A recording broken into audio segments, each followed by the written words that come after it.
देखिए, परसेंटेज में हमने कई सारी चीज़ें पढ़ी थी और फिर से मैं आपको एक चीज़ बता रहा हूँ कि परसेंटेज एक बैकबोन्स होता है अर्थमेटिक का। किसका? अर्थमेटिक का। मेरी 6 क्लास परसेंटेज की क्या हो चुकी हैं?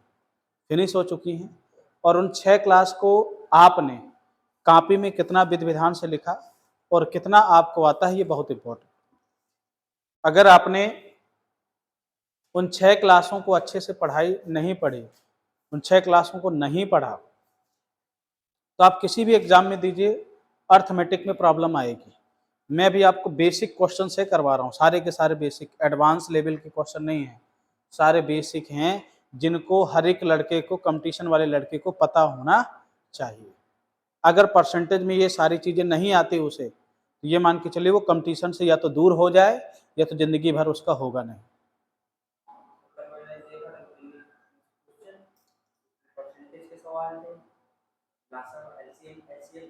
हम्म। मैंने क्या बताया? तो आप कोई भी पेपर दीजिए, उसमें आपको परसेंटेज मिलेगा, लासा मासा मिलेगा, एवरेज मिलेगा, रेशियो मिलेगा, ठीक है, थोड़ा सा प्रॉफिट एंड लॉस मिल जाएगा और CISI मिल जाएगा। ठीक है, अब क्वेश्चन अगर रेलवे में घुस जाए तो time and distance, time and work, train संबंधी क्वेश्चन, इसमें वो इंक्लूड हो जाता है ज्यादातर, क्योंकि भाई ट्रेन रेलवे का मतलब क्या, अपने क्वेश्चन ना दे तो मतलब क्या है? अब देखो मैथ्स तो नहीं करेगा यार, देखो जीके जीएस अथाय होती है, उसको आप जितना भी पढ़ो क्या होता है, कम होता है। मैथ में इसीलिए तो मोस्टली लड़के क्या करते हैं, मैथ में फोकस करते हैं। ये तो हमारा श्योर है ही है, जीके जीएस 35 क्वेश्चन में से 25 आ गए, 30 आ गए, बस कुल है। मैथ 35 क्वेश्चन, 37 क्वेश्चन, 38 क्वेश्चन में से पूरे आने चाहिए, क्योंकि वो फिक्स है, दायरा फिक्स है। इसलिए आप देखेंगे कि किसी भी संस्थान में यदि लड़का पढ़ने जाता है मोस्टली, या जिसको पढ़ना चाहिए, तो वहां पर मैथ रीजनिंग का स्कोप कैसा है वो देखना चाहिए। जीके जीएस पढ़ाई जानी चाहिए, वो भी अच्छी क्वालिटी की। अभी प्रैक्टिस आप लोगों की शुरू ही होगी ना, प्रैक्टिस जब अभी प्रैक्टिस हुई कहाँ, अभी तो केवल पढ़ाया जा रहा है। देखिए 2 प्रकार से चीजें होती हैं, एक पढ़ाना और दूसरा आपका होता है प्रैक्टिस, ठीक है, और तीसरा होता है आपकी स्पीड। आपकी स्पीड कैसी है, क्वेश्चंस को पढ़ करके आप एनालाइज कैसे कर पाते हैं, है ना। जैसे आज क्या है आपका, वेडनेसडे है, आज की थर्सडे है, कल फ्राइडे, परसों सैटरडे, एक टेस्ट और होगा यूपी पेट, यूपी ट्रिपल एस सी पेट का, मॉर्निंग 10 o'clock पे आप आइएगा, पढ़ करके पेपर फिर से देंगे हम लोग, ठीक है। तो मैं जितनी चीजें आपको पढ़ा रहा हूँ, चाहे मैथ में हो चाहे जिसमें हो, आप उनको पढ़िए, पढ़ते रहिए। इसकी गारंटी है कि अगर आपको एग्जाम में क्वेश्चन ना मिले हो तब मुझे बताइएगा, क्वेश्चन मिलेंगे पूरे के पूरे, ठीक है। देखिए ये दोहराती है, इतिहास क्या कहते हैं, अपने आप को क्या होते हैं, दोहराती, मैथ भी दोहराती। 1960 के क्वेश्चन किसी के पास ना होंगे, 1980 के क्वेश्चन किसी के पास ना होंगे, अब 2023 में दे देगा, वो तो यही कहेगा लेटेस्ट पैटर्न है ये, तो यही कहेगा लेटेस्ट पैटर्न है, क्योंकि भाई 10 साल के क्वेश्चन इतने सारे हो जाते हैं कि लड़का कहाँ तक लगाएगा। मैं आपको बता रहा हूँ कि मैंने क्वेश्चंस का जो कलेक्शन आप लोगों को दे रखा है ना, बड़े यूनिक क्वेश्चन है। मैं स्वयं पढ़ता हूँ, ऐसा नहीं है कि मैंने पढ़ाई छोड़ दी है, अभी मैं भी लगाता हूँ लेटेस्ट क्वेश्चन कौन एग्जाम में आए हुए हैं, है ना। देखिए बस ये जिसमें एडवांस आती है, जिसमें कौन सी मैथ आती है, एडवांस मैथ, उस मैथ में थोड़ा सा फिर एडवांस पढ़ना पड़ता है। एडवांस के लिए दिन रात, मैंने क्या बताया, अभी एडवांस वाला जो दूसरा चैनल है, इस वाले में तो डालता नहीं, जिसमें परसेंटेज डालता हूँ नहीं, एडवांस वाले में, उसमें एडवांस में 29 वीडियो हो गए हैं। कितने वीडियो हो गए हैं? 29 क्लास खत्म हो गई है, अभी कम से कम 100 क्लास और बाकी है, यानी 129 क्लास में केवल ज्योमेट्री खत्म होगी। क्या खत्म होगी? ज्योमेट्री, ठीक है ना। तो वो सब होता रहता है। देखिए मैंने कल के दिन पढ़ाया था कि सक्सेसिव चेंजमेंट पढ़ाया था। यदि अगर मैं एक क्वेश्चन से यहां पर लिखता हूं, क्वेश्चन समझिएगा, यदि किसी आयत की लंबाई को 20% बढ़ा दिया जाए तथा, ठीक है, चौड़ाई को 10% घटा दिया जाए तो क्षेत्रफल में क्या प्रतिशत परिवर्तन होगा? क्या प्रतिशत होगा? ठीक है, ऑप्शन ए 8% की वृद्धि होगी, बी ऑप्शन 10% की कमी होगी, 32% की क्या होगी? वृद्धि होगी, डी ऑप्शन 8% की क्या होगी? कमी होगी। बताइए, आपके सामने ये 4 ऑप्शन दे रखे हैं कि इन क्वेश्चनों में से 4 ऑप्शन हैं। किसी आयत की लंबाई को 10% बढ़ा दिया, चौड़ाई को 10% क्या कर दिया? घटा दिया। तो बताइए क्षेत्रफल में कितना परिवर्तन होगा? तो अगर मैं बेसिक तरीके से लगाऊं कि माना लंबाई x, चौड़ाई y, तो क्षेत्रफल x y 10% बढ़ाया, दिमाग खराब हो जाएगा। क्षेत्रफल का मतलब होता है, कल की क्लास में मैंने बताया था, इस क्षेत्रफल का मतलब होता है लंबाई गुणे, तो ये अगर लंबाई बढ़ रही है, चौड़ाई क्या हो रही है? घट रही है। तो अगर क्षेत्रफल में प्रतिशत परिवर्तन पूछ रहा है, बीच में क्या लिखा है? गुणा लगा हुआ है, इसका मतलब क्या लगा देंगे? सक्सेसिव लगा देंगे। मतलब पहले 20% बढ़ा, फिर 10% क्या हो गया? घट गया। तो 20 माइनस 10, ठीक है, माइनस 20 गुणे 10/100, यही होता है। यानी फार्मूला क्या होता है? x plus y plus x y upon 100। अगर बढ़ रही हो तो प्लस लगा दो और घट रही हो तो माइनस लगा दो। अब देखो 20 में से 10 गए 10, 0 0 कट गए, कितना बचा? 2। 8% की वृद्धि होगी कि कमी होगी? वृद्धि। कमी क्यों नहीं होगी? अगर माइनस चिन्ह आता तो कमी होती, प्लस चिन्ह आएगा तो वृद्धि आएगी। तो कौन सा ऑप्शन सही हो जाएगा? Option number D is correct. बात क्लियर हो गई? Option number D. ए नहीं, ए में क्या लिखा है भैया? सॉरी, ए नंबर होगा, सॉरी, ए होगा। वृद्धि हो रही, कमी नहीं हो रही, वृद्धि हो रही है। ठीक। अब इस क्वेश्चन में यदि किसी आयत की लंबाई को 20% बढ़ा दिया जाए तथा चौड़ाई को 10% घटा दिया जाए तो क्षेत्रफल क्या होगा? आपने ये चीज निकाल लिया। अगर मैंने इसको ध्यान से सुनना, 33 सही 1/3% क्या कर दिया? बढ़ा दिया। 33 सही 1/3% क्या कर दिया? बढ़ा दिया। और इसको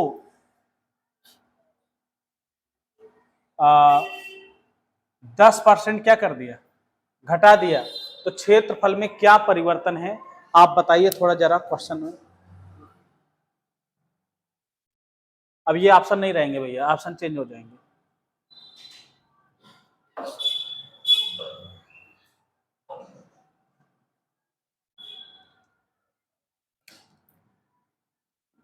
देखिए जो लेंथ है, लंबाई है, वो 33 सही 1/3% क्या कर दी गई? बढ़ा दी गई। 33 सही। अब देखो, जब डाटा, मैंने एक चीज बोला था कि जब डाटा आपका क्या हो, मतलब एक इंटीजर फॉर्म में ना हो, दशमलव में हो, या तो आपके थोड़ा डिफिकल्ट डाटा दिए हों, तब उस कंडीशन में आप रेशियो मेथड से लगाइए। किससे लगाइए? रेशियो मेथड से क्वेश्चन क्या करिए? सॉल्व करिए। 33 सही 1/3% की फ्रैक्शनल वैल्यू 1/3। तो लंबाई 3 से कितनी हो गई? 4। तो ये तो प्रारंभिक लंबाई थी, ये क्या हो गई?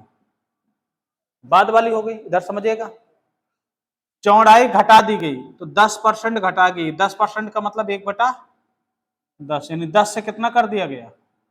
9। चीजों को समझिएगा। अब आप यहां पर लिखिएगा क्षेत्रफल। तो बताइए क्षेत्रफल बराबर क्या होता है? ये प्रारंभिक लंबाई है, ये प्रारंभिक क्या है? चौड़ाई है।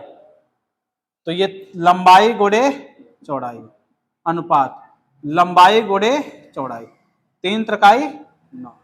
10 से कितना हो गया 12, तो 10 दाम 100, 12 दाम 120, कितना परसेंट बढ़ गया 20%, खत्म खेल। या बढ़ा कितना, आपने कहा सर 2 बढ़ा, किससे बढ़ा 10 से, इंटू 100%, 0 0 कट गया, कितना आ गया 20% आपका आंसर आ गया। बात कुछ कुछ समझ में आ गई भैया।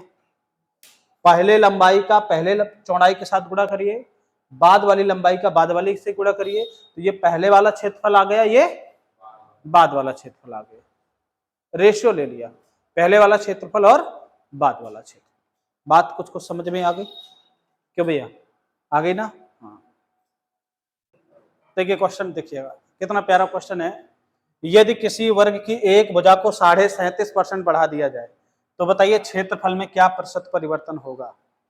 37.5%, 37.5%, वही क्वेश्चन है। अब वर्ग लेकर आ गए हमें, आयत की जगह क्या लेकर आ गए हमें, वर्ग। 3/8। देखिए मैंने एक चीज बताया था कि मैं जब वर्ग की बात करूंगा तो वर्ग का क्षेत्रफल क्या होता है, भुजा गुणे भुजा। जो वर्ग का क्षेत्रफल होता है तो आप कहोगे सर भुजा गुणे भुजा। अगर एक 37.5% बढ़ रही तो स्वाभाविक सी बात है दूसरी भी 37.5 बढ़ेगी। क्यों, क्योंकि वर्ग की प्रत्येक भुजाएं क्या होती हैं, समान होती हैं, और आयत में लंबाई अलग लेंथ की होती है और चौड़ाई अलग लेंथ की होती है, और लंबाई चौड़ाई समान हो गया तो वर्ग बन जाता है। तो वर्ग की अगर एक भुजा 37.5% बढ़ रही है ना तो दूसरी भी बढ़ रही है, यानी इसी को हम बोल देते हैं भुजा का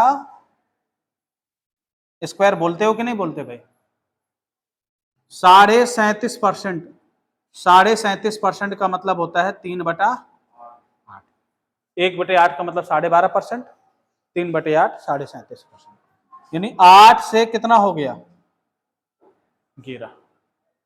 चूंकि ये भुजा का स्क्वायर है तो भुजा का क्या कर दो, अट्ठू मट्ठू 11 गिराई हम, क्षेत्रफल इधर कितना आ गया 64 और 121, क्षेत्रफल है बन गया। अगर नहीं करना चाहते हो, ये स्क्वायर नहीं करना चाहते हो तो आप लिखिए 8 से 11, तो दूसरा वाला भी तो 3/8 ही रहेगा 8 से। तो जब क्षेत्रफल की बात करोगे तो अट्ठू मट्ठू 11 गिराई हम, क्लियर। अच्छा तो बताइए 64 121, 121 कितना बड़ा है, 64 36 100 और 37 57, कितना है भाई 57 ही तो है, किससे बड़ा है 64 से, इंटू 100%, बाकी सॉल्व कर लेना। बात क्लियर हो गई, यानी इतने परसेंट की उसमें क्या होगी बढ़ोतरी होगी। बढ़ेगा कि घटेगा ये पहले बताओ, क्षेत्रफल बढ़ेगा कि घटेगा, क्योंकि 64 से क्या हो रहा है 121 हो रहा है, तो परसेंटेज वैल्यू भी क्या होगी बढ़ेगी। ठीक है, नोट करिए, फिर आगे चलते हैं। आगे चलते हैं, आपने आपने एक चीज पढ़ा कि वर्ग का क्षेत्रफल हो गया। मैं आपसे कहूं एक चीज ध्यान से सुनना, मैं इसकी वर्ग की जगह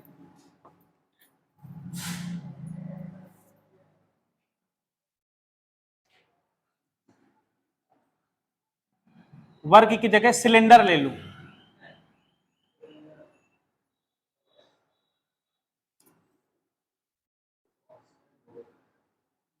आधार की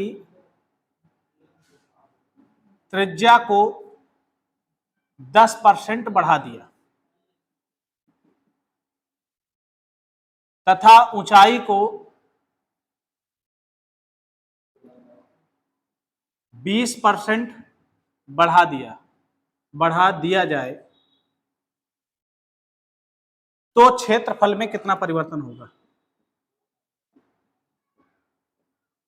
क्षेत्रफल में कितना परिवर्तन,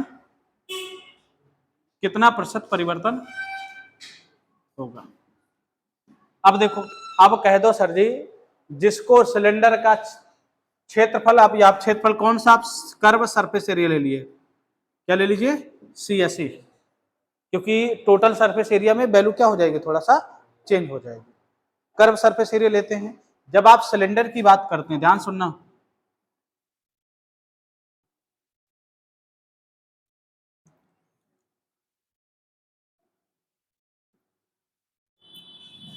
अब देखो इसको हम उसमें नहीं पढ़ेंगे, इसको पढ़ेंगे परसेंटेज के हिसाब से, कितना मतलब आपका क्षेत्रफल चेंज हुआ।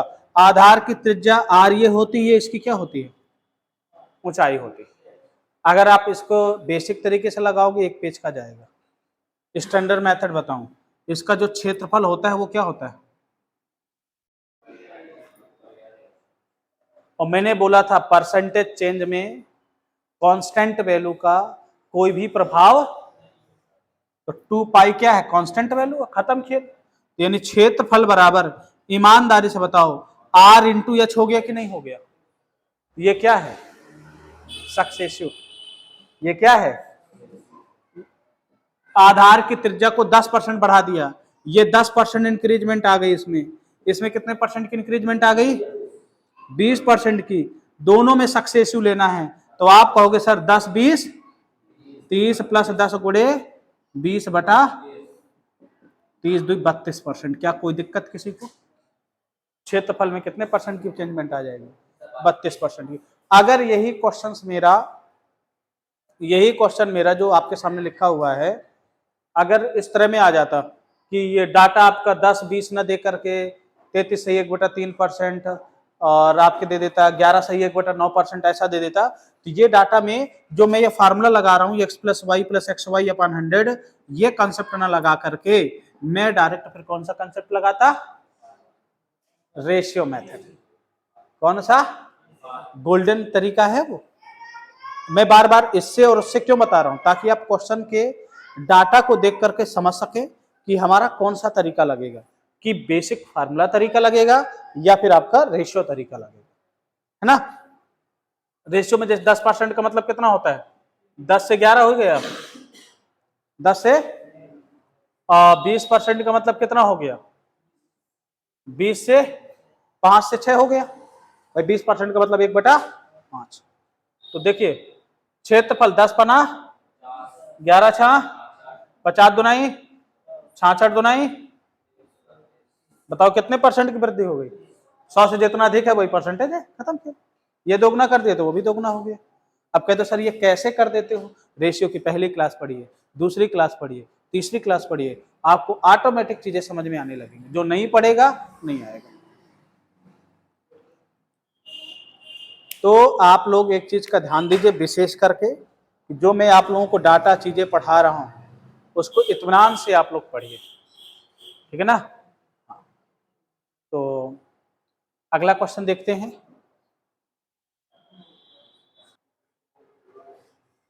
तो देखिएगा, आपने अभी तक जो पढ़ा इनटू वाले डाटा पढ़े, अब डाटा पढ़ेंगे हम लोग प्लस वाले, जिसकी जिम्मेदारी रहेगी आप लोगों की।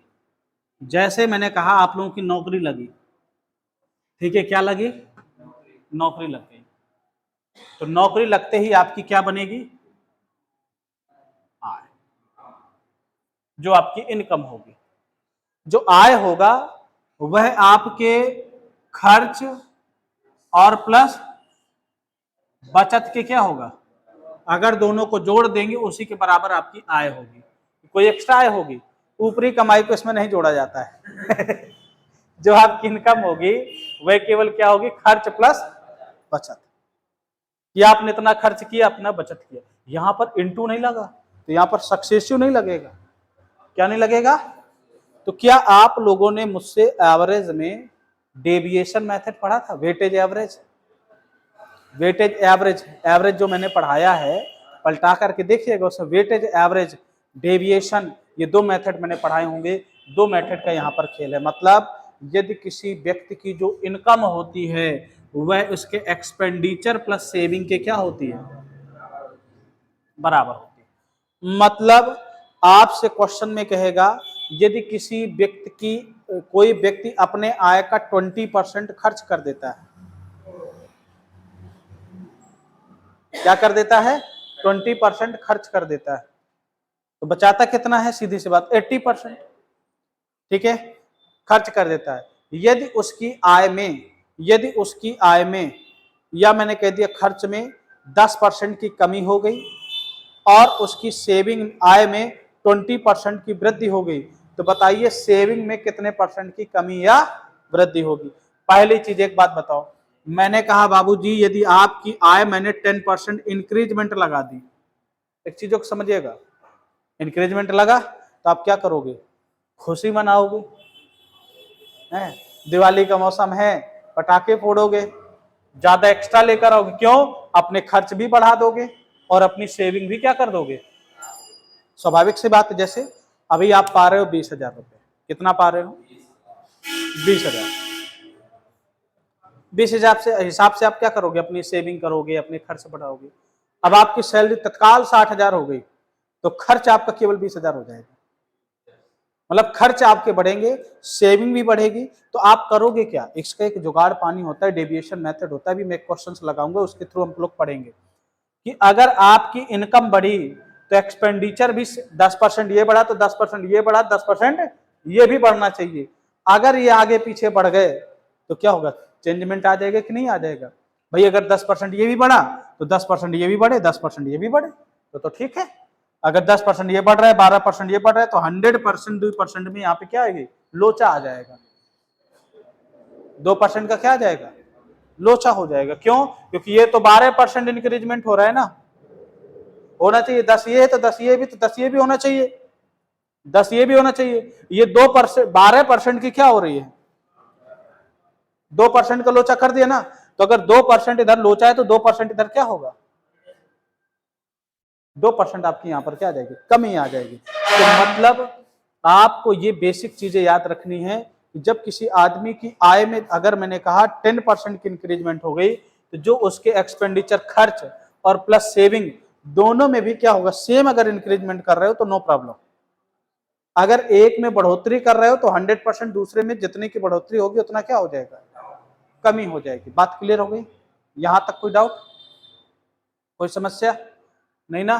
तो अब इसकी जो कहानी है हम लोग कल पढ़ेंगे, बस ये चीज ध्यान देना है। अगर मैंने कहा यदि किसी व्यक्ति की आय 100 रुपया है और 20 रुपए खर्च करता है तो सेविंग कितना करेगा, 80 रुपया। अगर मैंने कहा आय को 10% बढ़ा दिया जाए तो ये तो भाई 110 हो गया। खर्च को 10% खर्च बढ़ गया तो बताइए सेविंग कितने परसेंट बढ़ा है, सेविंग तो अब देखिए ध्यान सुनिएगा, 10% बढ़ा तो बढ़ा कितना, ये 20 का 10% 2 रुपया होता है, 22 हो गया। और 110 ये 22 ये, तो 110 में से 22 गया, कितना बचा, कितना बचा है, 88 बचा ना। तो बताओ 80 से कितना हो गया, कितने की वृद्धि हो गई, 8 की। 10% ये बढ़ा, 10% ये बढ़ा, 10% ये बढ़ गया, क्या कोई दिक्कत, चीजें समझ में आ गई है ना। अगर मैंने इसको 5% बढ़ाया होता, 20% बढ़ाया होता तो 100% ये 10% से कम आता। अब इसकी कहानी और इसके विषय में एक बार पुनः कल पढ़ेंगे, और कल के दिन ही ये टॉपिक समाप्त होते ही मैं आप लोगों को पढ़ाऊंगा कल की क्लास में, मतलब ये इनकम बेस्ड क्वेश्चन समाप्त होते ही मैं आप लोगों को पढ़ाऊंगा फेल और पास पर आधारित। फिर आपको पढ़ाऊंगा फेल पास हो जाएगा, फिर चुनाव चिन्ह वाले पढ़ाऊंगा, 2 उम्मीदवार हैं ना, ये क्वेश्चन आते हैं, फिर वेन डायग्राम, 3 क्लास की और ये क्लास बची हुई है। उसके बाद परसेंटेज, आपकी नॉर्मल परसेंटेज क्या हो गई, खत्म हो गई। स्टैंडर्ड परसेंटेज केवल प्रैक्टिस से आती है, किससे आएगी, प्रैक्टिस करेंगे क्वेश्चन, ठीक, नोट डाउन।